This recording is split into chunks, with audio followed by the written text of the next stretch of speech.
में एक और दिवाली की तैयारियां तेज हैं। 5 अगस्त को अयोध्या नगरी में भव्य भूमि पूजन होगा।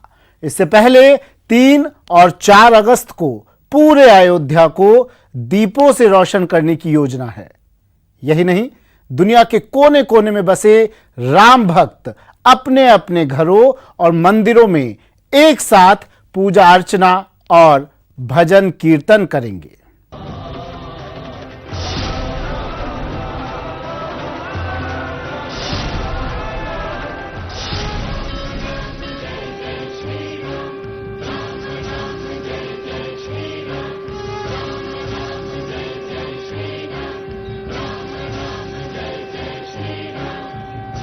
जय श्री राम। जय जय श्री राम। जय श्री राम।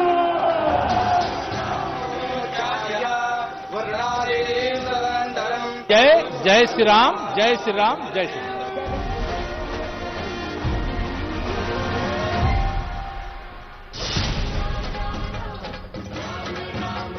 भगवान श्री राम की जन्मभूमि अयोध्या सजने लगी है। कहीं भजन कीर्तन हो रहा है, विभूषितवामभागम् नारायण प्रियमदङ्गमदापहारम्, कहीं हवन पूजन हो रहा है, ओम ह्रौं ह्रौं स्वः, ओम भूर्भुवः स्वः, ओम राम राम जय राजा, कहीं दीप जलाए जा रहे हैं, राम राम जय सीताराम, राम राम जय राम, कहीं खुशियों के गीत गाए जा रहे हैं, राम राम जय राजा, राम राम जय सीताराम, तो कहीं रामोत्सव की तैयारियों का जायजा लिया जा रहा है। शासन प्रशासन, साधु संत और पूरा हिंदुस्तान उस दिन का इंतजार कर रहा है जब प्रधानमंत्री नरेंद्र मोदी भव्य राम मंदिर का भूमि पूजन करेंगे, जिसके बाद अयोध्या में श्री राम मंदिर निर्माण का काम तेज हो जाएगा। शिखर, गर्भगृह, कलश, गोपुरम, रथ, मंडप, अर्थ मंडप, परिक्रमा तोरण से सुसज्जित राम मंदिर का मॉडल आम जनता के लिए रखा जाएगा। रामलला हरे रंग का नवरत्न जड़ित वस्त्र पहनेंगे। भगवान राम के अलावा तीनों भाइयों लक्ष्मण, भरत और शत्रुघ्न को भी नई पोशाक पहनाई जाएगी, तो हनुमान जी भी नए कपड़ों में नजर आएंगे। भूमि पूजन के साथ ही अयोध्या पर सौगातों की बौछार होगी। पीएम मोदी अयोध्या को करीब 500 करोड़ की सौगात देंगे। 326 करोड़ से ज्यादा की परियोजनाओं का शिलान्यास करेंगे, जबकि 161 करोड़ से ज्यादा की परियोजनाओं का लोकार्पण करेंगे। प्रधानमंत्री नरेंद्र मोदी के 5 अगस्त को अयोध्या पहुंचने से पहले ही अयोध्या शहर का कायाकल्प कर दिया जाएगा। अयोध्या शहर की तस्वीर बदल जाएगी और उसके बाद शुरू होगा राम मंदिर के भूमि पूजन का महाअनुष्ठान। 3 अगस्त से अगले 48 घंटों के लिए इस महाअनुष्ठान की शुरुआत गौरी गणेश के पूजन से होगी।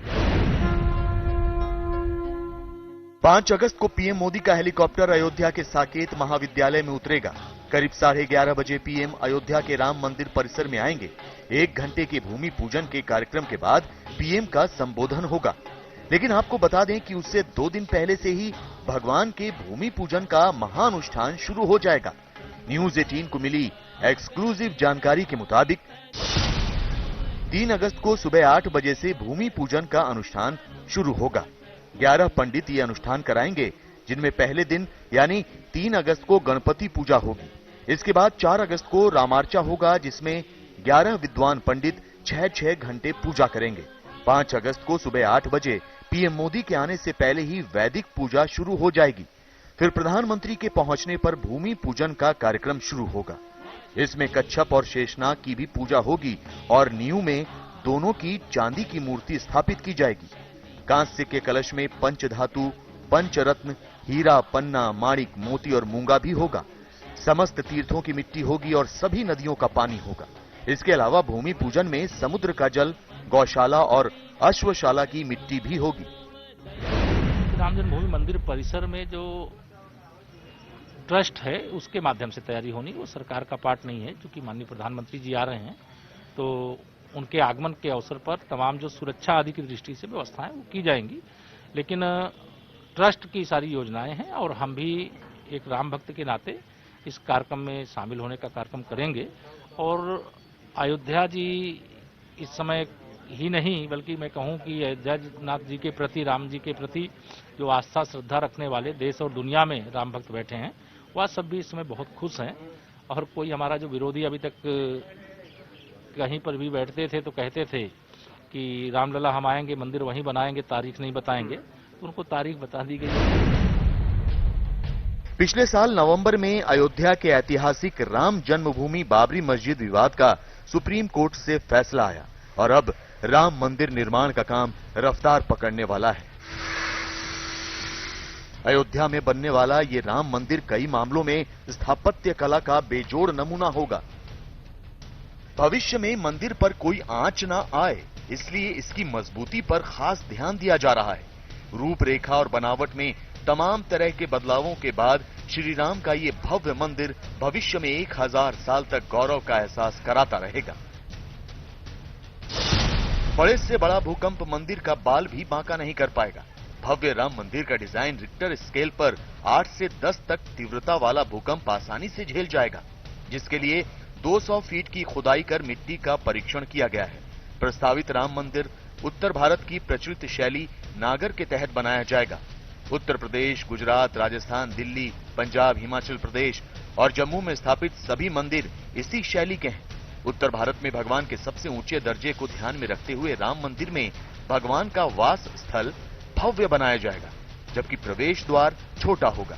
इतना ही नहीं, एक बार में मंदिर भवन में 10,000 से अधिक श्रद्धालु रामलला के दर्शन कर पाएंगे। राम मंदिर के भूमि पूजन की तारीख जैसे जैसे नजदीक आ रही है, हलचल बढ़ती जा रही है।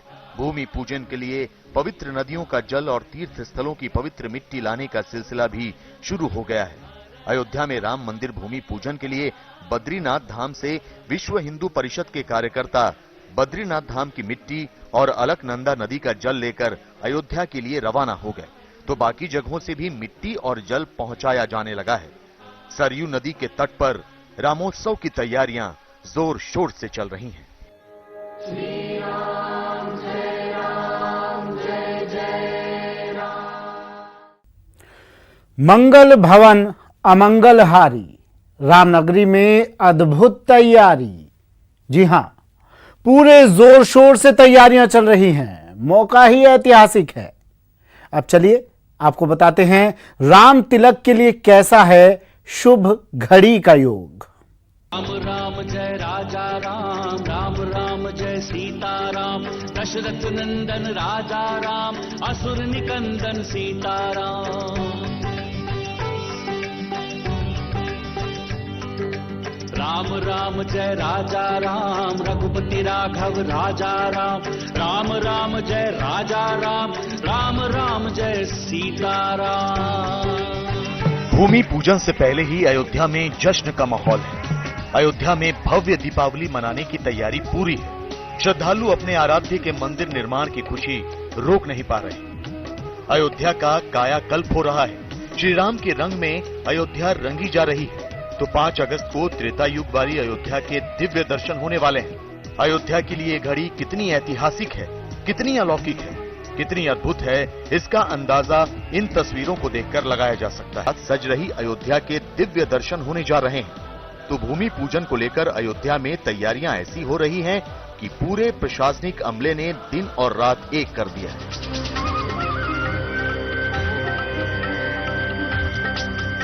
अयोध्या का कोई ऐसा कोना नहीं है जिसे सजाया और संवारा ना जा रहा हो। सरयू नदी के घाट से लेकर अयोध्या की गली गली को चमकाया जा रहा है।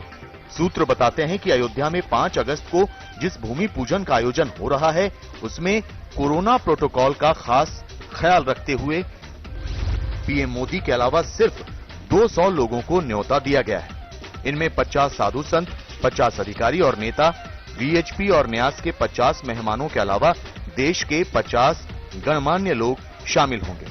5 अगस्त को पीएम मोदी हनुमानगढ़ी और राम जन्मभूमि जाएंगे। भूमि पूजन के बाद प्रधानमंत्री नरेंद्र मोदी का संबोधन होगा। इस दौरान भूमि पूजन से जुड़े तमाम कार्यक्रमों का एलईडी स्क्रीन पर सीधा प्रसारण किया जाएगा। इतना ही नहीं, अयोध्या से फैजाबाद तक लाउड स्पीकर लगाकर मंत्रोच्चार और पीएम का भाषण प्रसारित होगा। शाम को सरयू के घाट पर विशेष आयोजन किया जाएगा। राम मंदिर के संदर्भ में वहां पर भूमि पूजन होगा और हम लोग जहां जहां है वहां धूमधाम के साथ, लेकिन कोरोना के सारे रिस्ट्रिक्शंस को देखते हुए अपनी अपनी जगह पर हर्षोल्लास आनंद मनाएंगे।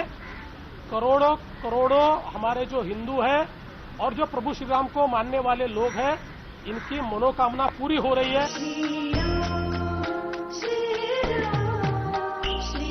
5 अगस्त को भूमि पूजन के बाद पीएम मोदी चांदी की ईंटों से मंदिर निर्माण का शिलान्यास करेंगे।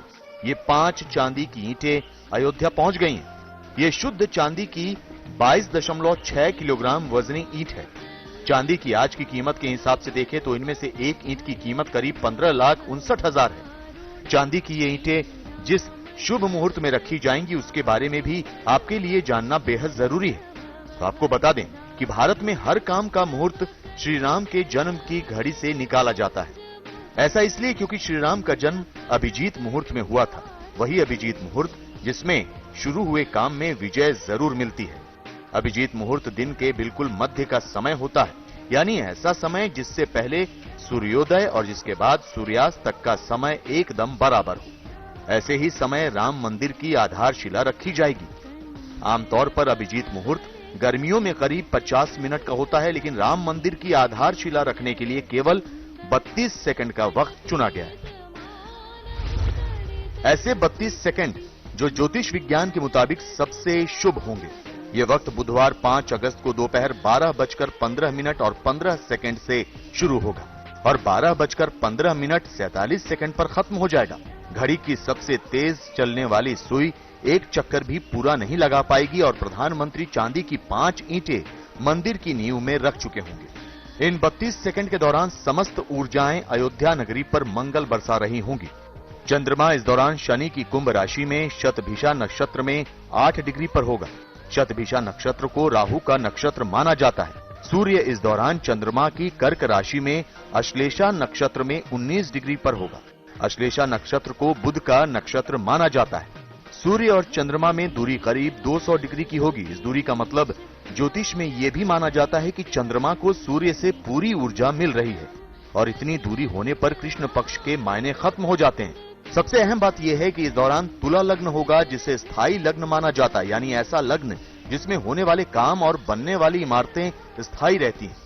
ज्योतिष में भवन निर्माण से जुड़े कामकाज में मंगल ग्रह को सबसे अहम माना जाता है और मंगल ग्रह इस दौरान गुरु की मीन राशि में होंगे, जहां से वो अपनी 8वीं दृष्टि से सीधा तुला लग्न को देख रहे होंगे। भगवान रामलला का मंदिर रामानंदी परंपरा के अनुसार बनना है, उसी के अनुसार इनकी पूजा होनी है। विशेष देवता के रूप में स्थापित होंगे श्री राम जी। यह 3 चीज महत्व है। सर्व औषधि, सभी तीर्थों के जल, सभी नदियों के जल, विशेषकर समुद्र का जल, ये सारे वस्तुओं और कच्छप और नाग, ये इनका स्थान वहाँ रखा जाएगा। और यह जो 4-5 प्रकार के ईंटा हैं, 5 के नाम हैं, उनके नाम से उसकी पूजा होगी। दुनिया के करोड़ों हिंदुओं और सनातन परंपराओं पर यकीन करने वालों के लिए ये घड़ी उत्सव की है, उल्लास की है। यही वजह है कि राम भक्तों के साथ हर उस शख्स में खुशी की लहर है जो किसी न किसी रूप में राम मंदिर आंदोलन से जुड़ा रहा। और चलिए अब बात करते हैं राम मंदिर निर्माण की। हिंदू धर्म का कोई भी अनुष्ठान प्रकृति के तत्वों के बिना अधूरा है। हमारा आध्यात्म और हमारी संस्कृति में मिट्टी और जल का हमारे लिए अहम योगदान है। यही वजह है कि प्रभु श्री राम के मंदिर के लिए जो नींव रखी जा रही है, उसमें देश के कई पावन तीर्थों की मिट्टी और जल का इस्तेमाल किया जा रहा है। देखिए ये खास रिपोर्ट।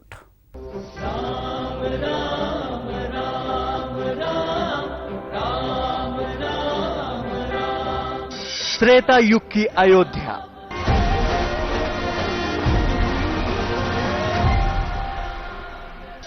जहां कण कण में राम बसते हैं।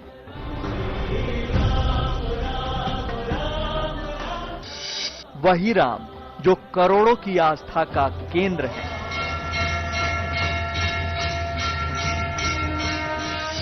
वही राम जो मर्यादा पुरुषोत्तम हैं।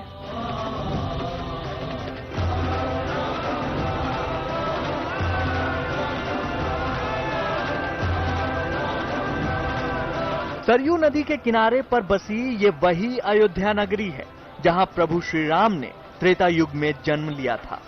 हमारे देश की आध्यात्मिक और सांस्कृतिक धुरी का प्रतीक पुरुष राम ही तो हैं।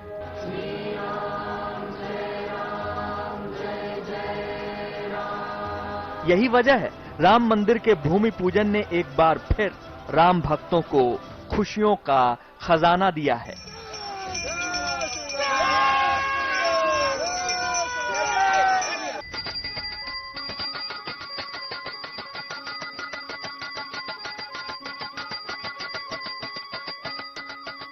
ये एक ऐसा लम्हा है जिसमें करोड़ों लोगों की आस्था राम की भक्ति में डूब गई है। देश के अलग अलग इलाकों से भूमि पूजन के लिए जिस जल और मिट्टी की व्यवस्था की गई है वो बताती है कि अपने आराध्य के मंदिर निर्माण के लिए लोगों ने जिन सपनों को संजोया था उन्हें पूरा होने में कितना लंबा अरसा बीत गया। वाराणसी, शिव की नगरी काशी में भी भूमि पूजन की तारीख के बाद माहौल राममय हो चुका है। जिस वाराणसी की गंगा और रज में शिव का वास माना गया है, वही मिट्टी और वही गंगा जल भूमि पूजन के अनुष्ठान का हिस्सा बन गया है। भगवान राम के सबसे प्रिय भगवान शंकर थे और वो किसी भी काम को करने से पहले महादेव को याद करते थे। तो काशी की मिट्टी अगर मंदिर प्रांगण में भूमि पूजन में प्रयोग की जाती है तो भगवान राम इससे काफी खुश होगी। भगवान राम के प्रिय आराध्य भगवान शिव थे और शिव के भी आराध्य भगवान राम हैं। शिवस्य हृदयम रामः, रामस्य हृदयम शिवः।